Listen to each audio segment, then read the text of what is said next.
ask you, I beg of you, to do the right thing and to stand up for democracy. Thank you all so much. It is now my honor to introduce our next speaker, a woman who knows what it is to be a patriot, who knows what it is to serve her community, who knows what it is to fight for a better tomorrow for every child in every family in every community. A member of Illinois Veterans for Change, a candidate for 13th House District in Illinois, Demi Palachek.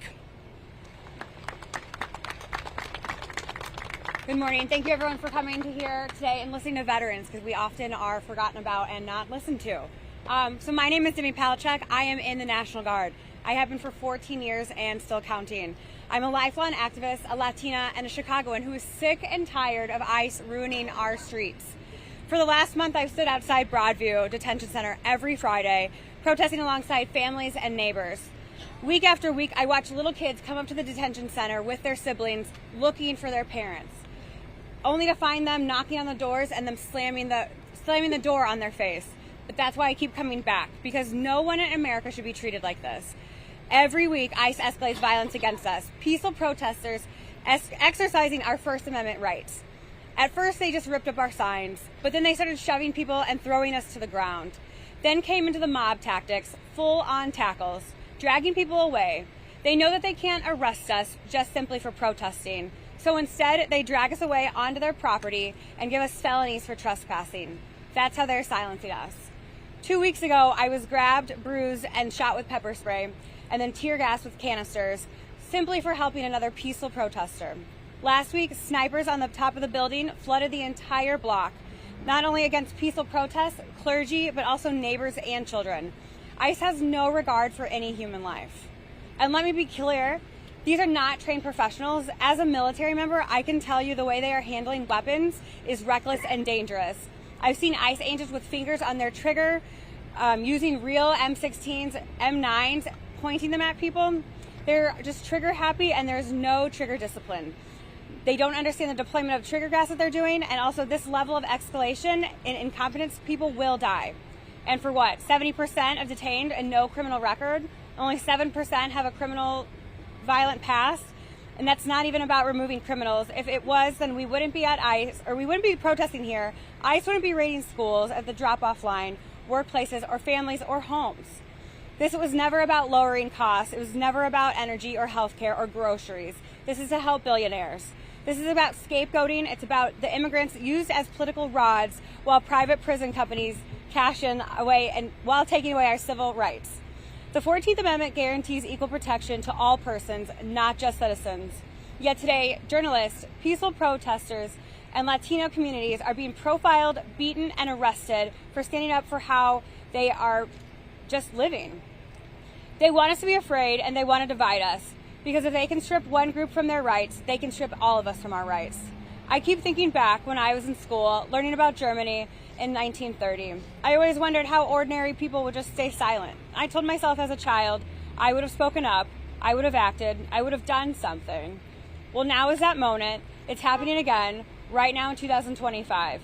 So I'm asking everyone listening, if you believe that you would have stood up to fascism back then, I need you to prove it now. To my fellow veterans and service members, remember your oath is to the people, not to politicians or fascists. We swore to defend the nation against all enemies, foreign and domestic.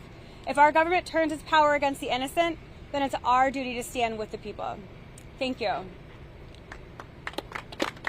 Condemn all political violence. Political violence, people breaking flags, tearing flags out of hands, people throwing water on protesters, people throwing ice on people, people chasing people. Why? Because they have an opposing political viewpoint. That's things that happen here. People are not innocent. You have agitators. You have people who are violent. You are the agitator. You are the agitator. You have people who are violent. You have people who are not peaceful.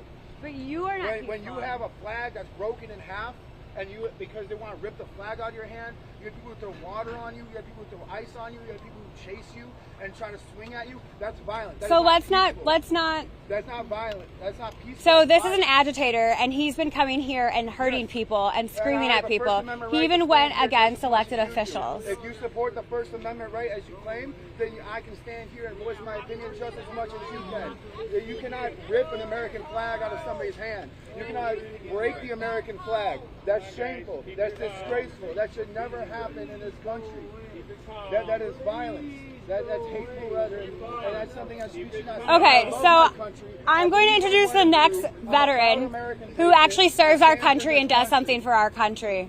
It's Dylan Balha. God bless America. USA. USA. USA. USA. Hi, my name's Dylan Blaha. USA. I'm a U.S. Army veteran and also a veteran of the Illinois Army National Guard. And today I'm here to talk about my concerns over the rapid authoritarianism in our country. Early warning signs of fascism include powerful and continuing nationalism, a disdain for human rights, an identification of enemies as a unifying cause. There's also supremacy of the military, controlled mass media, rampant sexism, and obsession with national security.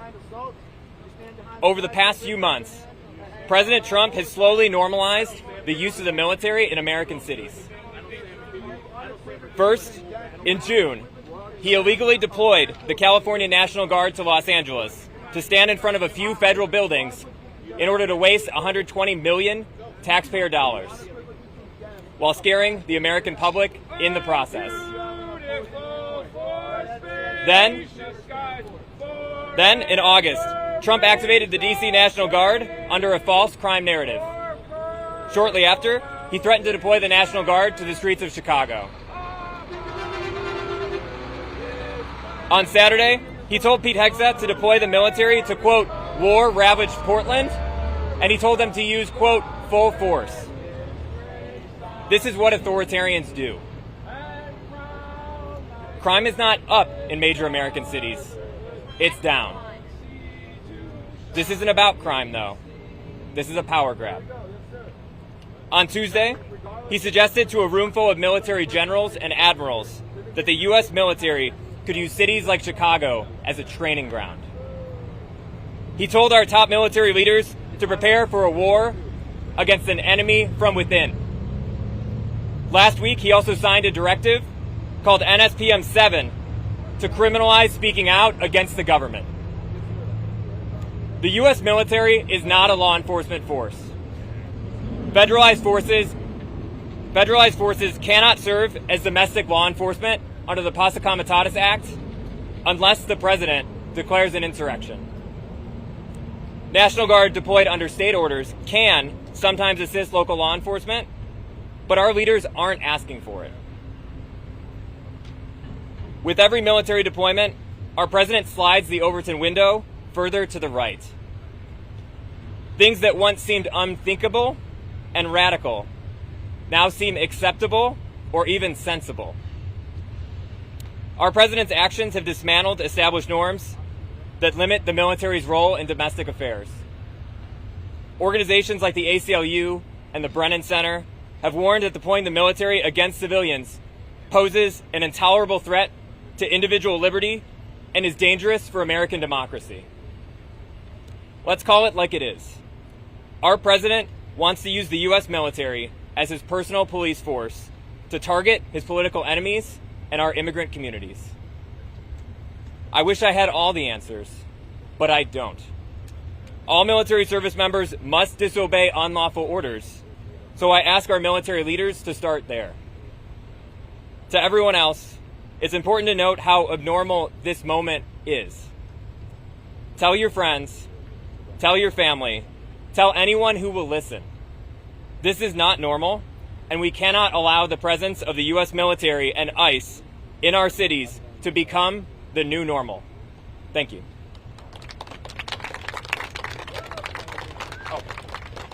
And I'd like to introduce Mr. Ed Yanka of the ACLU. Thank you very much. Good morning. My name is Ed, E.D. Last name is Yanka, Y-O-H-N-K-A. I'm the Director of Communications and Public Policy for the ACLU of Illinois. On behalf of the ACLU, I am proud to stand here with these veterans today and to really call out, as you just heard, that what we're seeing both here in Broadview, across Chicago, and across the country is not normal, and we should not treat it as such. Let me say a couple of words about Chicago to begin. First of all, Chicago has a great tradition of protests and speaking out. If you've lived here for 15 minutes, you know that we have a protest of some sort or another virtually every day. One walks up and down Michigan Avenue or past Daly or Federal Plaza and sees people fully engaged in their First Amendment rights. And it doesn't take folks in camouflage shooting chemical agents and pellets at people to disperse them. That's not what we do in Chicago. Here's the other thing about our city and about our community. We have problems, and we're working on them. And the last thing that we need to help with any of those problems is any sort of military force, including the National Guard, to come in here at the direction of Donald Trump. The reality is that Donald Trump doesn't like Chicago.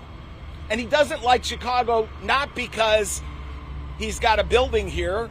It's not because there are people here whom he has some grievance with over anything else other than the fact that the majority of voters and the majority of elected people in this city do not support this immigration policy.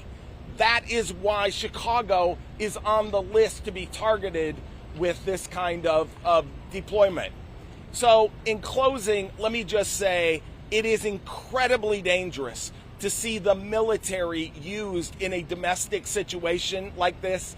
It is dangerous that a president thinks that it's a training ground for lethal force to be used in a city and in a major urban area in the United States.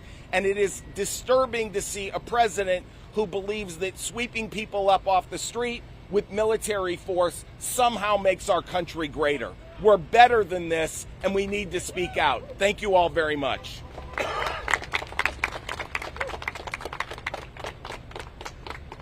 Thank you again for joining us this morning. We're going to give a few minutes to let folks ask questions, so our speakers can answer some questions. So wanted to see if we had any questions in the crowd right now.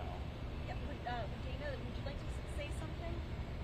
I'm sorry? Would the veteran, anybody like to say something? So Dana Briggs is not with us today. He's not with us today. Do you know where he is or why he's not? So Dana was advised not to come to this facility. He has an ongoing investigation, so we want to leave the investigation be for now. Any other questions for any of our speakers? All right. Well, thank you again. Thank you so much for coming, and we hope that members of the press will speak to some of the protesters and folks on the side. Really get the lay of the land out here. The community has been very clear. The community does not want this ICE facility here. The community does not want ICE in the streets of Chicago, and the community does not want the National Guard in the streets of Chicago. Common Defense stands with the members of this community and veterans as we speak out against these inhumane deportations and detainment of our undocumented and also sometimes documented neighbors. Thank you again. Boo!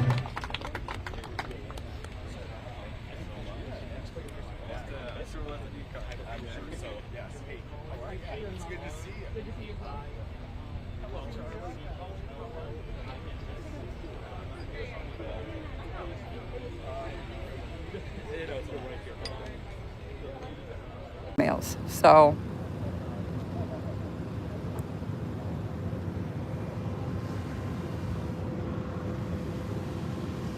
please understand that I'm not a protester. I'm not a demonstrator. I'm only showing you the view from out here.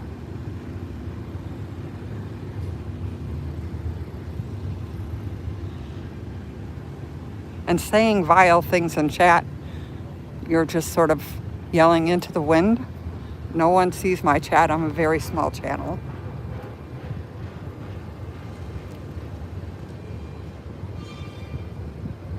Yes, I think he might have been released. I'm not 100% sure.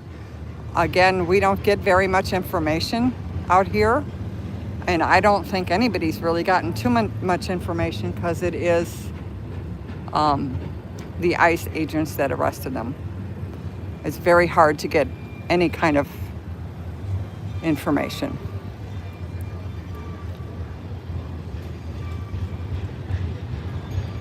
There's a train going by behind the